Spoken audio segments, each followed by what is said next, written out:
Hola a todo el mundo. Hoy es jueves 26 de febrero de 2026. Y bueno, tenemos sobre la mesa un tema que obliga a replantearse bastante lo que solemos entender por estrategia verde. Bienvenidos a una nueva inmersión profunda. Hola, pues sí, estoy preparada para aportar toda la perspectiva técnica hoy porque el tema lo merece. Exacto. Yo soy vuestro presentador para esta sesión y me acompaña nuestra especialista de cabecera en estos análisis. Y te veo ahí rodeada de gráficos y paneles ambientales en tu estudio, así que supongo que vienes con ganas. Completamente. Los datos que tengo en pantalla son bastante reveladores. Pues vamos a ello. Hoy vamos a analizar un informe muy detallado, es de la agencia Idearium, y pone el foco en algo que, a muchos todavía les cuesta asimilar. Ujú. Cómo la inteligencia artificial se ha convertido verdaderamente en la herramienta definitiva para que las marcas sean genuinamente más sostenibles. Tal cual. Y el matiz de genuinamente es clave aquí. Totalmente. Porque el objetivo de nuestro análisis de hoy es entender cómo la tecnología está sacando a la sostenibilidad de ese terreno del marketing de buenas intenciones. ¿Sí? O de la simple instalación de placas solares en el tejado de una nave industrial para quedar bien en la foto. Eso es, para convertirla en una estrategia de operaciones basada en datos. Datos implacables. Así que, vale, vamos a desgranar esto, porque la transición de la teoría a la práctica industrial es fascinante. Totalmente. Y a ver, es un contexto que hay que entender desde la base. La sostenibilidad ya no es un proyecto paralelo, Ya no. ni una iniciativa simpática para engrosar la memoria de responsabilidad corporativa a final de año. Hoy en día es la línea divisoria que marca qué empresa va a liderar el mercado y cuál va a desaparecer. Desaparecer por pura ineficiencia, claro, o por asfixia regulatoria. Exacto. Lo que plantea el informe de Idearium es que la digitalización y la sostenibilidad no son dos transiciones separadas, son exactamente lo mismo. Son dos caras de la misma moneda. Y esto es vital para la audiencia que siempre busca aprender cómo se transforman las industrias. Quien entienda cómo integrar modelos predictivos y análisis de datos masivos para medir el coste ecológico de cada pequeña decisión operativa es quien tiene garantizada la supervivencia. Me sorprendió leer en el documento cómo la presión llega desde absolutamente todos los frentes. Es que es brutal. Fíjate en los datos de Accenture que recoge el texto. Apuntan a que el 62% de las grandes empresas europeas planea aumentar su inversión en sostenibilidad en los próximos 3 años. Un 62%, sí. Y por el otro lado, McKinsey añade que el 70% de los consumidores en Europa ya exige a las marcas que demuestren sus compromisos con métricas reales. Nada de campañas de imagen vacías. Nada de lavado de cara verde, Sí. exacto. Pero de todas las cifras del inicio, hay una del Foro Económico Mundial que me parece, demoledora. La del diseño, ¿verdad? Esa misma. Resulta que casi la mitad de las emisiones globales provienen de cómo fabricamos y usamos los productos. Ujú. Pero hasta el 80% del impacto ambiental de un artículo queda bloqueado y definido en su fase de diseño. Es una barbaridad. Es decir, antes de encender siquiera la maquinaria, el daño potencial ya está decidido. Lo fascinante aquí es cómo la inteligencia artificial generativa rompe esa inercia desde el minuto cero. ¿Cómo lo hace exactamente? Pues históricamente el diseño industrial se basaba en iteraciones de ensayo y error.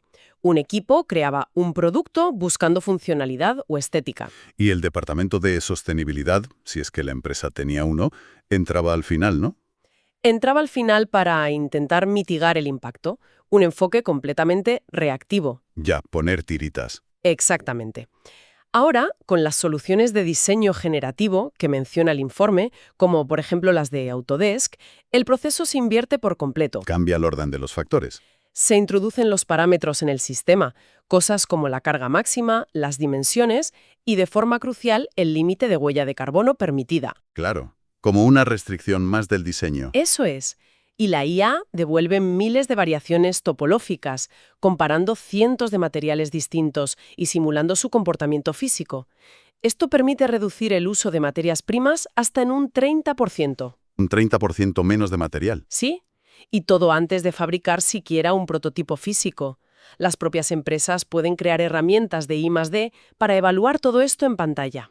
Claro, es como someter el producto a millones de años de evolución en cuestión de horas, descartando cualquier variable que sea ineficiente o altamente contaminante. Exacto. Si el 80% del problema nace en el diseño por ordenador, es ahí donde el algoritmo actúa como un filtro inicial. Es cortar el problema de raíz. Pero, claro, una vez que el producto está diseñado, hay que fabricarlo. Y hay que mantener la infraestructura funcionando. Y aquí entramos en las operaciones físicas. Otro gran bloque. El informe cita a la Agencia Internacional de Energía, que señala que los edificios comerciales e industriales concentran más del 30% del consumo eléctrico global. Y es precisamente en infraestructuras de esa escala donde la IA despliega todo su potencial, especialmente mediante herramientas como los gemelos digitales. Gemelos digitales.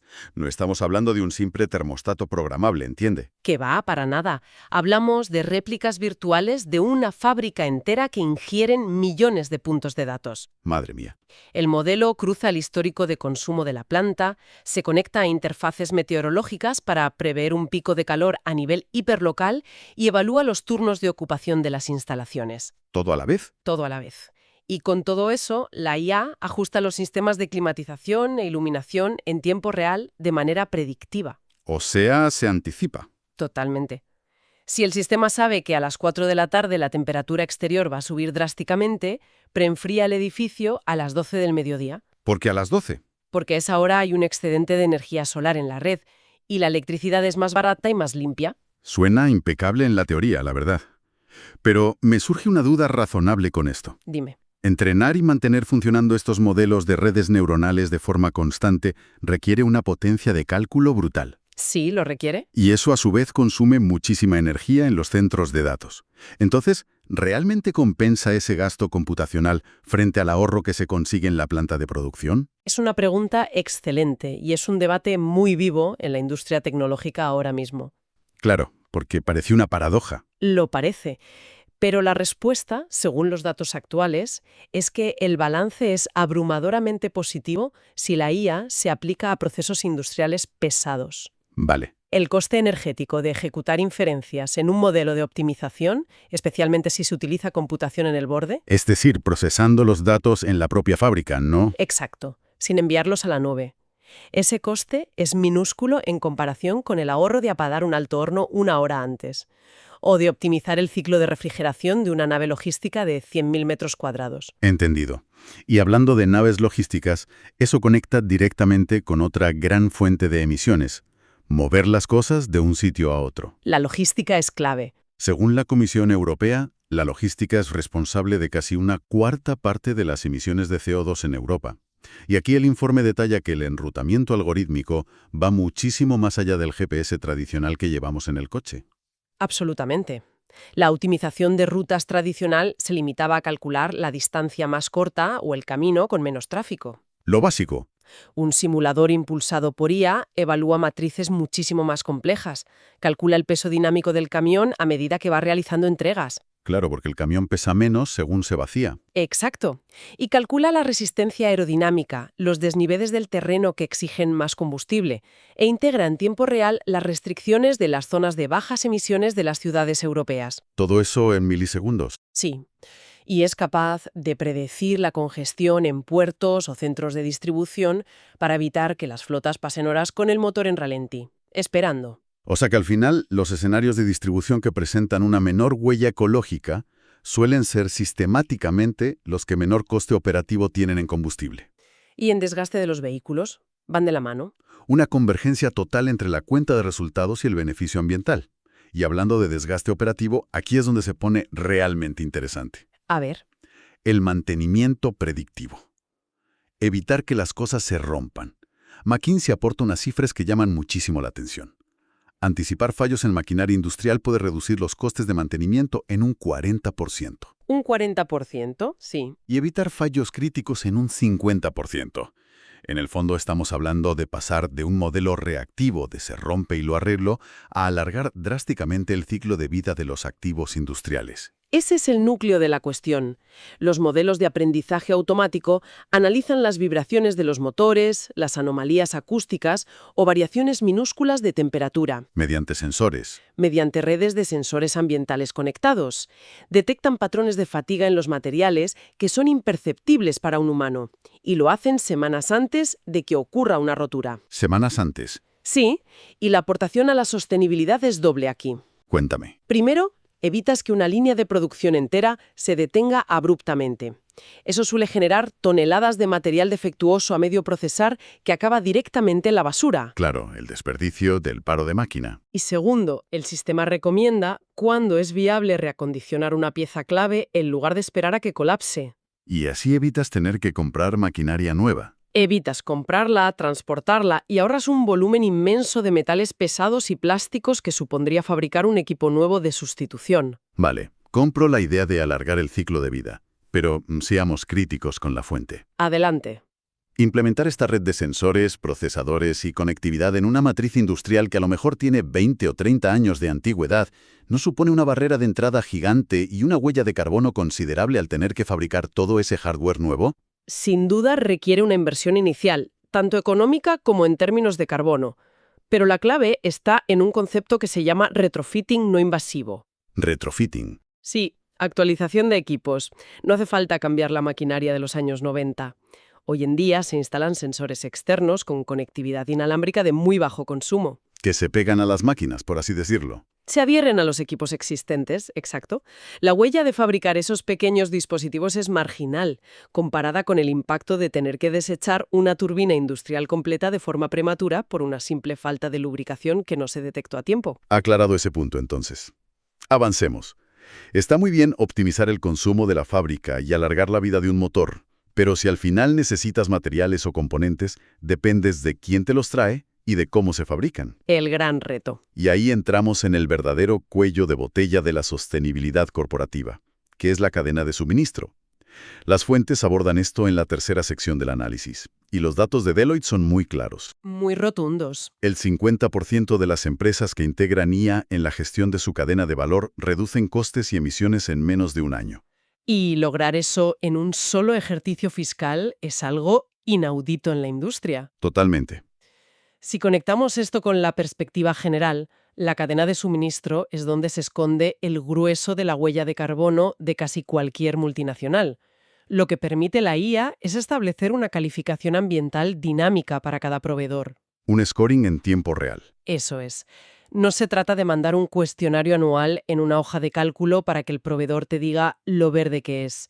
Los algoritmos analizan continuamente bases de datos globales, certificaciones, noticias del sector e histórico de entregas para evaluar el desempeño real del proveedor. Cruzan toda la información posible. Y si hay un pico de demanda de un componente, el sistema no solo busca quién tiene el precio más bajo, cruza esa variable con la huella de carbono del transporte desde el origen hasta la fábrica. O sea que puede priorizar un proveedor distinto. Recomendando alternativas locales que quizás sean un céntimo más caras, pero que reducen de forma drástica las emisiones globales del producto final. Es como integrar un auditor ambiental en el software de compras que toma decisiones en milisegundos. Tal cual. Y ligado a esa cadena de suministro está el tremendo problema de qué cantidad se fabrica. El informe rescata un dato de la ONU que es escalofriante para cualquiera que nos escuche. 1/3 de los alimentos producidos a nivel mundial jamás llega a consumirse. 1/3. Es una barbaridad. Y evidentemente esto es extrapolable a la industria textil o a la electrónica de consumo.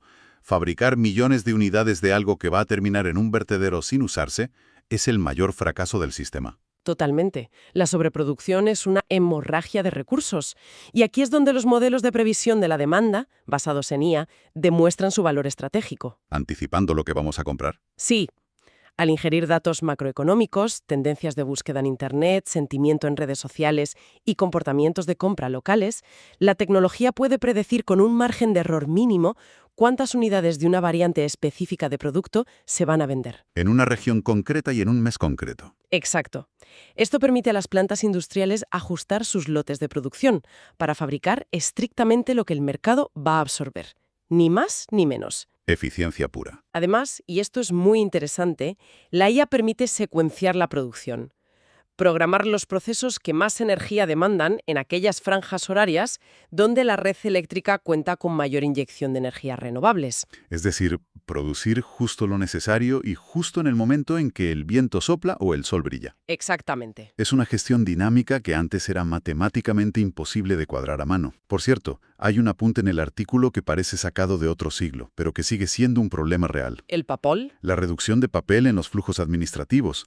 Podría parecer menor al lado de altos hornos o flotas de camiones, pero el volumen de facturas, albaranes y contratos físicos en la logística internacional sigue siendo gigantesco. Es que el impacto del papel no es solo el árbol que se tala, es toda la cadena logística interna para mover esos documentos en valijas de un país a otro. Claro, furgonetas moviendo papel. Los modelos de procesamiento de lenguaje natural y visión por ordenador actuales no se limitan a escanear un documento como hacíamos antes, entienden datos no estructurados. Leen como un humano. Extraen la información de miles de albaranes de aduanas con formatos diferentes, los categorizan, los cruzan con los sistemas de gestión de la empresa y automatizan los pagos y los registros regulatorios. Y con asistentes virtuales guiando a los departamentos. Exacto. Eliminar el trasiego físico de documentos en corporaciones que operan en decenas de países elimina una fricción operativa brutal y todos los consumibles asociados a ella. Todo suma. Y toda esta extracción masiva de datos, desde el diseño original de la pieza hasta el albarán digitalizado del proveedor, nos lleva al punto crítico que cierra el análisis, la transparencia y la economía circular.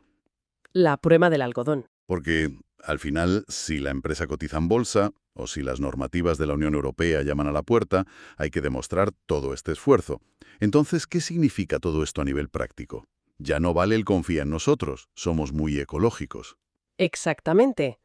La normativa ha transformado la transparencia de un elemento de relaciones públicas a una obligación de cumplimiento estricto. La IA consolida esta trazabilidad. ¿De qué manera? Las empresas están desplegando paneles de control en tiempo real, que se alimentan mediante interfaces directamente conectadas a los sistemas de sus proveedores. Esto permite rastrear las famosas emisiones de alcance 3. Que son las indirectas, ¿no? Son las emisiones indirectas de la cadena de valor y tradicionalmente las más difíciles de calcular. Con este nivel de integración, la huella ambiental no se estima basándose en promedios de la industria, se audita y se reporta basándose en la realidad operativa del momento. Es decir, con el mismo rigor metodológico con el que se presenta un balance financiero a los accionistas. Con el mismo rigor, sin estimaciones vagas. Pasamos de estimaciones aproximadas basadas en tablas generales a tener el recibo exacto del carbono de cada tornillo. Cada tornillo contabilizado. Y claro, al tener parametrizado cada material, cada residuo, cada subproducto de una fábrica, entramos de lleno en la posibilidad real de implementar una economía circular a gran escala. Que es el 9º y último punto del artículo de Idearium. Eso es, basado en la premisa de que el residuo no existe, es simplemente materia prima que está en el lugar equivocado. Y para que la economía circular no sea una utopía, se requiere una potencia analítica colosal, que es donde entra la inteligencia artificial de nuevo. Identifica patrones ocultos de simbiosis industrial. Simbiosis industrial. Dame un ejemplo de eso. Pues mira, si una planta química genera un residuo térmico o un subproducto específico, los algoritmos pueden analizar bases de datos de otras industrias para encontrar un comprador que necesite exactamente ese compuesto como materia prima para sus propios procesos. Conectan la basura de uno con el tesoro de otro. Tal cual. Además, a nivel de producto, los simuladores permiten calcular al instante cómo afectará a los costes y a la durabilidad, incorporar, por ejemplo, un 40% de polímero reciclado frente a usar plástico virgen. Y equilibran la rentabilidad y el impacto de forma automática. Constantemente. Lo cual cierra el círculo operativo por completo. Tras repasar todas las secciones, el núcleo del mensaje nos queda muy claro a todos. La integración de la inteligencia artificial en la sostenibilidad no trata de generar titulares llamativos. Para nada. Trata de lo invisible, de la optimización milimétrica de recursos, de medir objetivamente cada variable operativa y de entender que la innovación tecnológica pura y dura es el único vehículo realista para alcanzar los objetivos medioambientales. Es vital interiorizar esto para quienes nos escuchan hoy. Cualquier profesional que analice el mercado debe usar este prisma. Conocer estos 9 puntos permite diferenciar de forma meridiana qué organizaciones están transformando su modelo de negocio desde la base, usando la interconexión de datos, y qué empresas están simplemente realizando lavados de cara superficiales. Porque la tecnología aporta una trazabilidad tan granular que deja a las empresas ineficientes completamente expuestas frente al mercado y a los reguladores. Ya no hay rincones oscuros en la cadena de suministro donde esconder las emisiones. ¿Se acabó el esconder la basura debajo de la alfombra? Exactamente. Pero antes de terminar, y a la luz de todo este nivel de precisión, hay una idea que subyace en todo esto y que nos proyecta hacia el futuro del consumo. Algo que va un paso más allá de lo que dice el artículo. Sí, esto plantea una pregunta importante y la verdad bastante disruptiva. A ver. Si combinamos la capacidad de la IA para trazar la huella ambiental exacta de un producto en toda su cadena de valor, con su habilidad para prever fluctuaciones de demanda y de disponibilidad de energía limpia, Sí. cabe preguntarse si nos acercamos a un escenario de precios dinámicos ambientales, Precios dinámicos ambientales. Explica eso. es decir, si la tecnología puede saber que fabricar y transportar un ordenador un martes fue más ecológico que hacerlo un miércoles debido a las condiciones de la red eléctrica o la ruta logística de ese día en particular. Vale. Llegará el momento en que el precio final que asuma el consumidor fluctúe en tiempo real, reflejando el verdadero impacto ecológico diario de ese artículo específico. Madre mía, eso cambiaría por completo las reglas del comercio. Y la psicología del comprador. Imagina decidir si comprar algo hoy o mañana, no por las rebajas, sino por el nivel de energía eólica que hubo durante su fabricación. Es un cambio de paradigma total. Es una reflexión que abre unos escenarios fascinantes sobre la transparencia radical y la responsabilidad en el consumo. Y creo que es el punto perfecto para cerrar nuestra sesión de hoy. Me parece un buen broche. Ha sido un recorrido exhaustivo por los verdaderos motores del cambio industrial. Muchísimas gracias por acompañarnos en este análisis. Y a todos los que nos han escuchado, hasta la próxima inmersión profunda.